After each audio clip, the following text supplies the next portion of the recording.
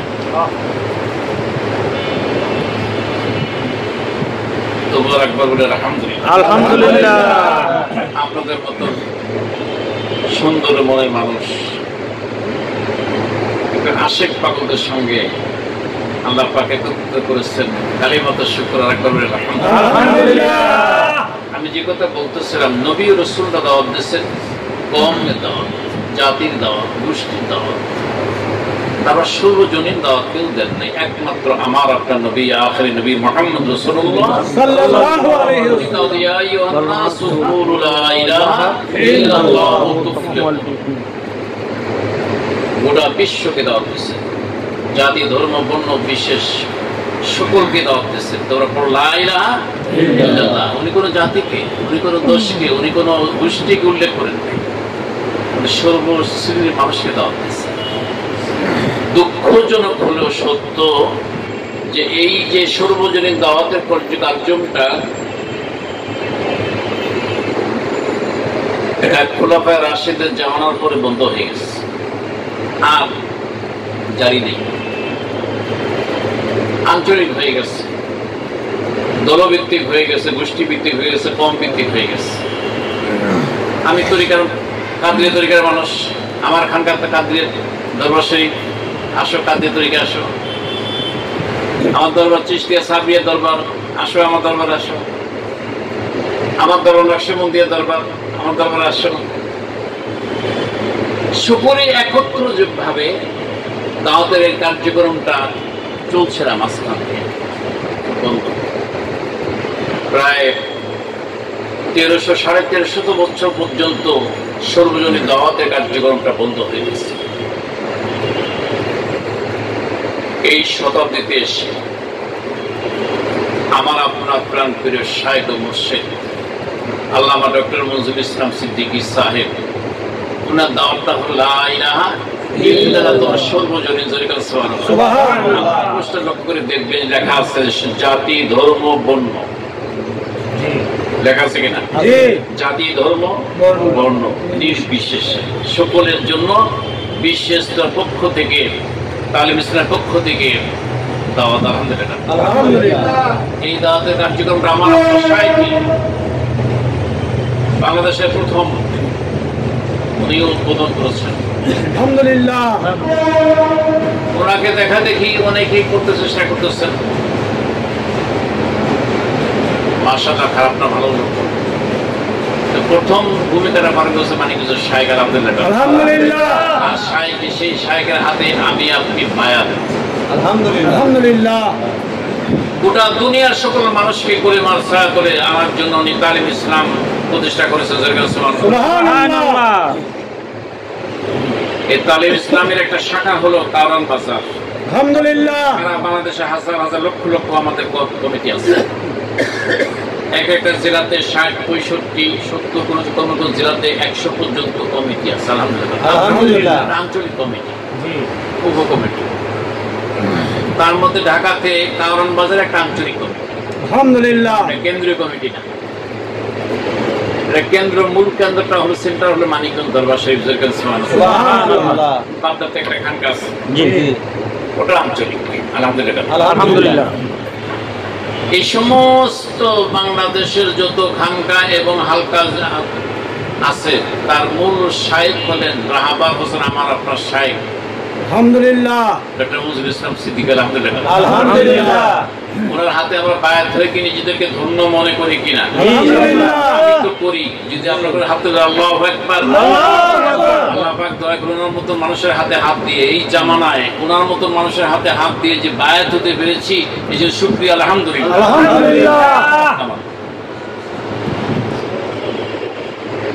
আমরা এমন একটা দরবারে আসছি,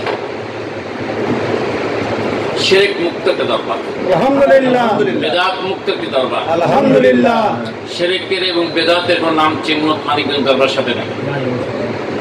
পরিপূর্ণ সুন্নতের পাবন্দি একটা দরবার যদি থাকে বাংলাদেশের জমিনে, সেটা হলো মানিকগঞ্জ দরবার। আলহামদুলিল্লাহ। কিছু পীর বাংলাদেশ আছেন যারা কামিল পীর, মোকামিল না। এই কথাটা একটু বোঝার দরকার, সকলেই বুঝি না। কামেল আর মোকামের মধ্যে বেশ, কামেল যিনি তিনি তার মুরিদকে কামেল বানাতে পারেন না, তার ক্যাপাসিটিটা কম, পারেন না। মুকাম্মেল যিনি হন তার মুরিদকে উনি কামেল পর্যন্ত বানাই দিতে পারেন। সুবহানাল্লাহ। মুকাম্মেল সুবহানাল্লাহ। আরেক শ্রেণীর পীর আছে বাংলাদেশের জমিনে, যেটা বেদাত বিষয়, তাদের আলোচনা নাই করি, নাম উল্লেখ করার দরকার নেই। আপনারা সকলেই জানেন, সচেতন মানুষ যেহেতু, আপনারা সকলেই জানেন যে কারা বেদাত, কারা শিরক সাথে জড়িত, কবর সিজদা দেয়, পীর পূজা করে, আছে না? আছে। এটাও একটা দল আছে, এটা বাতিল দল। আরেকটা দল আছে কোরআন সুন্নাহ মোতাবেক চলে, তবে তারা কামেল না, কামেল কিন্তু মুকাম্মেল। যেমন ধর্ম বাংলাদেশেও আছে। মুকাম্মেল মুর্শিদ যিনি, যাকে চেতন মুর্শিদ বলা হয়, সুবহানাল্লাহ। চেতন মুর্শিদ সংজ্ঞাটা কি? ডেফিনেশনটা হলো এই, প্রতিটা মুরিদের খবর মুহূর্তের মধ্যে উনি জানতে পারেন, রাখতে পারেন, তার বিলায়তের শক্তিতে, তাকে বলা হয় মুকাম্মেল। সুবহানাল্লাহ। আপনার শাইখের ওই স্তরের শাইখ, আলহামদুলিল্লাহ। উনি ডাক দিয়েছেন বিশ্ব ইজতেমা। এখন প্রশ্ন জাগতে পারে যে বিশ্ব ইজতেমাটা টুঙ্গিতে হয়, টুঙ্গিটাতে বিশ্ব ইজতেমা না, ওটা সংজ্ঞার মধ্যেই পড়ে না, ওটা ইজতেমা। টুঙ্গিটা হলো ইজতেমা। বিশ্ব ইজতেমা বলা হবে তাকে যেখানে ধর্ম, বর্ণ, জাতি, সকল ধর্মের মানুষের সেখানে দাওয়াত থাকবে, বসার ব্যবস্থাও থাকবে। ওইখানটা হলো বিশ্ব ইজতেমা হয়। আলহামদুলিল্লাহ। আলহামদুলিল্লাহ। তাই হয়। তাবলীগের ইজতেমা যেটা হয় সেটা তো সেই ব্যবস্থা নাই।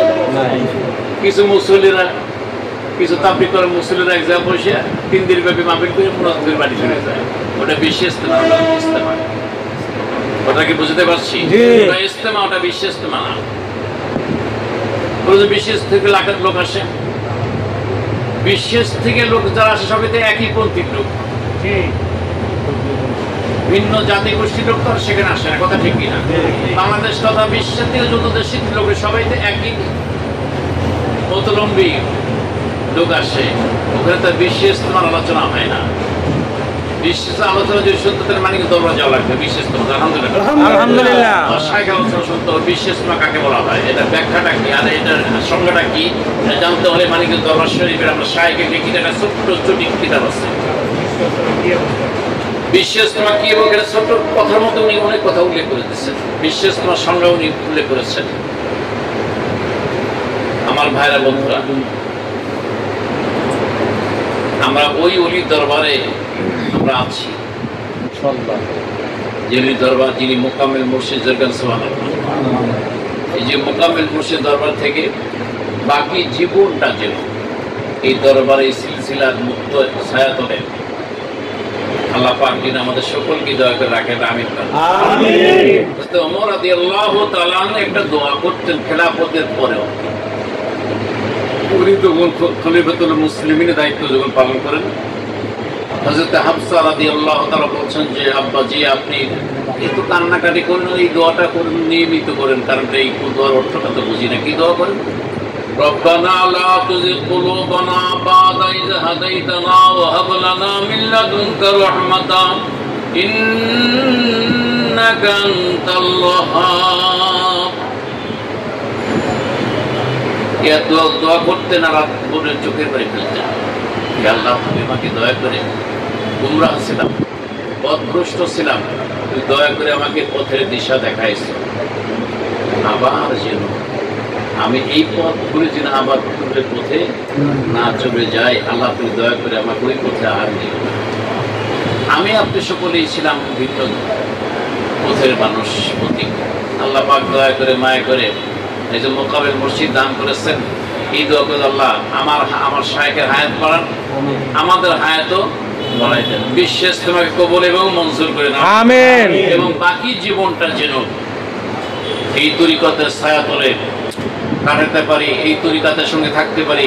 আল্লাহ রাব্বুল আলামিন আমাকে আপনাকে দয়া ও মঞ্জুর করেন, আমিন। আমিন। সর্বশেষ যে কথা পরিসংহারে করে আমি শেষ করি সেটা হলো যে আসেন আমার আপনার আপনার শায়েখ ডাক দিয়েছেন 5 কোটি মানুষকে উনি একত্রিত করবেন। কয় কোটি মানুষকে? 5 কোটি। বাংলাদেশের সরকার উত্থান পতন যা কিছু হয়, আন্দোলনটা হয় মূলত সিটির থেকেই, রাজধানী থেকে হয়। এটা জেলার থেকে হয় না, এটা বরিশাল থেকে হয় না, এটা যশোর থেকে, কুষ্টিয়া থেকে হয় না, এটা হয় কোথায়? ঢাকা থেকে, রাজধানী। এই 5 কোটি মানুষের যে আন্দোলনটা শুরু হয়েছে, এটা ঢাকা থেকে শুরু হওয়া লাগবে। যারা ঢাকায় যারা অবস্থান করে তাদের প্রোগ্রামটাই আগে হবে। এই কুষ্টিয়ার লোক ধরে এসে ঢাকায় এসে মিছিল করতে পারবে না, যশোর লোক ঢাকায় এসে মিছিল করতে পারবে না, পারবে? সম্ভব না। ডাক যদি কেন্দ্রীয় ভাবে দেওয়া হয় যে আসেন সবাই ঢাকায় আসেন, কেউ আসতে পারবে, কেউ আসতে পারবে না। যাতায়াতের সমস্যা হবে, গাড়ি ঘোড়ার সমস্যা হবে, ট্রান্সপোর্টের সমস্যা হবে। ঢাকা যারা থাকবেন এই বিশ্ব ইজতেমাকে সফল করার জন্য, এই 5 কোটি মানুষকে একত্র করার জন্য আমাদের দায়িত্ব হলো ঢাকা থেকে আন্দোলনটাকে চাঙ্গা করা লাগবে। যেরকম আমি যা আছে, যার যতটুক সামর্থ্য আছে, যার যতটুক ক্যাপাসিটি আছে, সে তার অবস্থান থেকেই আমাদেরকে আমার শায়েখের হাতটাকে বলিষ্ঠ করার জন্য, শায়েখের হাতটাকে মজবুত করার জন্য আমাদের আগায় আসতে হবে সাধ্য অনুযায়ী, সাধ্যের বাহিরে নয়। আল্লাহ পাক সাধ্যের বাহিরে কোন কাজ করতে বলেন নাই। আল্লাহ বললা ইবাল্লিকুল্লাহু নাফসান ইল্লা উসআহা। আমি এখন বান্দার উপরে জুলুম করি না, যা পারে না তা চাপাই না, যা পারে অতটুকু করার জন্য। আসলে আমরা এই 5 কোটি মানুষের একত্র করার জন্য যে প্রোগ্রামটা হাতে নিয়েছেন আমার আপনার শায়েখ, সর্বশেষ যেটা কেন্দ্রীয় ঘোষণা হয়েছে সেটা হলো যে এককালীন একটা ফান্ডের ব্যাপারে সবাই জানে। এই এককালীন ফান্ডের ব্যাপারে আমরা সকলেই স্বতঃস্ফূর্তভাবে সাধ্য অনুযায়ী যে যতটুকু পারি, আমার আপনার শায়েখের এই ফান্ডটা কি করার দরকার? শক্তিশালী করার জন্য 3টা জিনিস লাগবে। এই আন্দোলনকে সফল করার জন্য 3টে জিনিস লাগবে। এক নম্বর হলো অর্থনৈতিকভাবে সফল হতে লাগবে। অর্থনৈতিক দুর্বল হলে তারা সেই আন্দোলন কখনোই সফল হবে না। 2 নম্বর হলো যে জনগণ যা আছে ইউনিটি থাকা লাগবে। জনগণ লক্ষ লক্ষ, একটা ভাড়াতে কয়েক লক্ষ ইট আছে, ওটাকে বিল্ডিং বলা হয় না। একটা ভাড়াতে লক্ষ লক্ষ ইট তৈরি হয় না, কেউ বিল্ডিং করে না, ইটের ভাড়া। ও যে কোনো লোক হিসাবে দিতে পারে, সারা দিল্লি বা টাঙ্গি ভাড়া ইট এক হাজার দিতে পারে, কিন্তু বিল্ডিং এর ইট খোলা সম্ভব না। ইউনিটি থাকা লাগবে, ইউনিটি থাকা লাগবে, জামাতবদ্ধ থাকা লাগবে, দলবদ্ধ থাকা লাগবে। আমরা যারা তরিকাতের সঙ্গে আছি, কমিটি কেন্দ্রিক আমরা সবাই একত্রে এক মনে থাকতে আলহামদুলিল্লাহ। অনেক ভারী জিনিসও তোলা সম্ভব হবে, আবার অনেক হালকা জিনিসও তোলা সম্ভব হবে না যদি আমাদের একমতের না থাকে। একটা হালকা জিনিসও তুলে নিতে পারবো না, কথা ঠিক কিনা? 3 নাম্বারটা হলো কমন। যখন যেটা শায়েখের পক্ষ থেকে হুকুম আসে, প্রতিটা মুরিদকে মাথা পেতে নিতে হবে। কোনো কি এবং কেন কোনো প্রশ্ন করবে না, শায়েখের কথা। আমার শায়েখ বলেছেন, হুকুম দিচ্ছেন, কোনো কথা নাই, আমাকে মানতেই হবে এবং আমার সাধ্য অনুযায়ী আমাকে ঝাঁপাই করতে হবে। আলহামদুলিল্লাহ, আলহামদুলিল্লাহ, জি আছি ইনশাআল্লাহ। আল্লাহ তৌফিক দান করুন, আমিন। সকলের কাছে দোয়া চাই, সকলের কাছে সংক্ষিপ্ত বিক্ষিপ্ত বিচ্ছিন্ন কিছু কথা বলে আমাদের আজকে দরবার শরীফের একজন উজ্জ্বল নক্ষত্র, বাংলাদেশের সৃষ্টিকারী বক্তা রাকিবুল হাসান জিহাদি সাহেব উপস্থিত। সেই মামুন সাহেব তো বদল গাই আপনাদের মোটামুটি 800 টাকা জমা ফেলছেন, আলহামদুলিল্লাহ। আব্বার খুব পছন্দ, সেই মামুনের গজলটা আব্বার খুব পছন্দ, আলহামদুলিল্লাহ। আব্বাই পছন্দ করে ওনার নামটাকে ঘোষণা করেন, আমরা পরে বলে দিয়ে উনি এখানে থাকবেন, আপনারা হালকা জিকির করবেন, সবই গুজারি করবেন। আমি দোয়া প্রার্থী হয়ে যদি ত্রুটি হয়ে যায় কথার মধ্যে, তাহলে সবার কাছে মাফ চাই। ওমা তৌফিকি ইল্লা বিল্লাহ। আসসালামু আলাইকুম ওয়া রাহমাতুল্লাহি ওয়া বারাকাতুহু। ওয়া আলাইকুম আসসালাম ওয়া রাহমাতুল্লাহি ওয়া বারাকাতুহু।